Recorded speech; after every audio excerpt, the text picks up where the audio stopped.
नमस्कार, माझे नाव प्रांजली यादव पेटली. आजच्या कार्यक्रमाचे अध्यक्ष सर्व गुरुजन व येथे उपस्थित माझे मित्रमैत्रिणी, सर्वप्रथम सर्वांना आपल्या भारतीय प्रजासत्ताक दिनाच्या मनपूर्वक शुभेच्छा.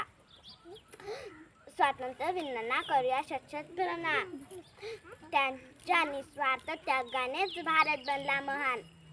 डॉक्टर बाबासाहेब आंबेडकर यांच्या अध्यक्षतेने खाली 2 वर्ष 11 महिने 18 दिवस परिश्रम घेऊन देशाचे संविधान तयार केले. 26 जानेवारी 1950 रोजी आपल्या भारताचे संविधान अंमलात आले. म्हणून हा दिवस आपण दरवर्षी प्रजासत्ताक दिन म्हणून साजरा करतो. थोडी आमची भारत माता, आम्ही तिचे संतान, प्रिय आम्हाला आमचा भारत देश महान. जय हिंद, जय भारत.